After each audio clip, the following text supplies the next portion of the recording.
Sublet স্বামী চাই, আলোচনার সাপেক্ষে যোগাযোগ 0168। হ্যালো, আসসালামু আলাইকুম। কে? ওয়ালাইকুম আসসালাম। আমার মন বলতেছিল আমি একদম একটা মেয়ে কণ্ঠে শুনবো, দেখেন তাই কিন্তু হলো। শুনেন, আপনার বন্ধু মহলের মধ্যে কেমন আপনার সাথে মজা করছে। দুষ্টামি করেন, হয় না? দুষ্ট বন্ধু কোনটা বন্ধু থাকে না বন্ধু মহলে। আপনার ফোন নাম্বারটা দিয়ে সাবলেট স্বামী চাই নোটিশ বোর্ড টাঙায় দিয়েছে পার্কের পাশে একটা গাছে, বুঝছেন? ওটা আমি নিজের হাতে লাগিয়েছি। কি বলেন, আপনি নিজে হাতে লাগাইছেন সাবলেট স্বামী চাই? ঠিক তার নিচেই দেখেন বড় করে লেখা আছে আলোচনা সাপেক্ষে। এখন আপনি কি বাসাটা নিতে চান? আমি আলোচনা সাপেক্ষে যে লেখা আলোচনাটা করতে চাই, আলোচনাটা হোক। ঠিক আছে, আপনি কোথায় আছেন? আমি ওই যে পার্কের পাশে রাস্তাটা গাছের নিচে দাঁড়ায় আছি। ও নাইস, আমি ওখানেই আছি, কাছাকাছি। আপনি থাকেন, আমি আসছি। ও, আপনি মানে বাসাটা নিতে কি আগ্রহী? আপনি কি আলোচনা করতে চান? আলোচনা করার জন্য আমি অস্থির হয়ে আছি, বিশ্বাস করেন। তাহলে আমরা একটু বসি কথা। শিওর, চলেন আসেন। বিশ্বাস করেন, আমি 24 বছর ধরে ঢাকা শহরে থাকছি, অনেক রকম ক্যারিসমেটিক লেখা দেখছি, অনেক রকমের টুলেট নোটস দেখছি, বাট সাবলেটের স্বামী চাই এইটা আমি কোথাও লেখা দেখিনি। এটা কাহিনীটা কি বলেন তো?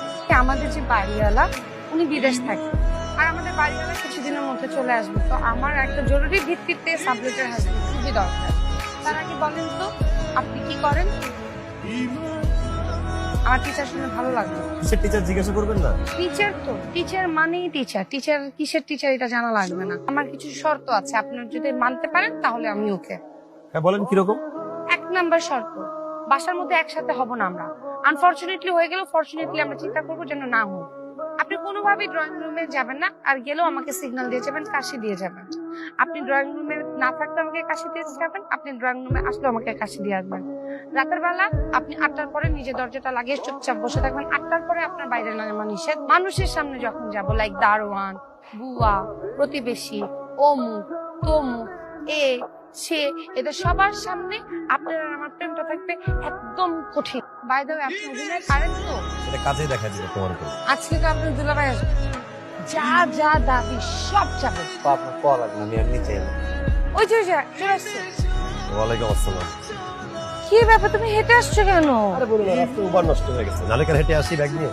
আরে এত রোদের মধ্যে দাঁড়ানো, ভিতরে এসো। জান, তুমি এটা কোনো কাজ করলা? আমি এত কষ্ট করে এতদিন পরে আসলাম শুধু তোমার দেখো, তুমি এয়ারপোর্টে আমার রিসিভ করতে আসবে না? জান, আসলে হয়েছে কি, সকালবেলা একটু বের হচ্ছিলাম কাজে, খুব টায়ার্ড হয়ে গেছিলাম। তারপরে ন্যাপ নিতে গিয়ে না ঘুমিয়ে পড়েছি, এই জন্য আর যেতে পারিনি। না, তোমার যতই কাজ থাকো, তুমি যতই টায়ার থাকো, আমি খুব মাইন্ড করছি। আমার এই পৃথিবীতে আছে কি? এক মা বেঁচে আছে, সেও থাকে বিদেশে। বাংলাদেশে আসি কার জন্য? শুধু তোমার জন্য আসি। আমি আসি না, আসার পরে যদি এখন আমি তোমাকে দেখতে না পারি, আমার মন টানচান করবে না? ভাই, আপনি কি বিয়ে করছেন? তাহলে তো আপনি ফিলিংসটা বুঝবেন। আপনি অনেক দিন পর বিদেশ থেকে দেশে ফিরছেন, আসার পরে আপনার প্রিয় বইয়ের মুখটা আপনি দেখতে পারলেন না, আপনার মন টানচান করবে কি করবে না বলেন, ঠিক না বেঠিক? অবশ্যই ঠিক বলছেন।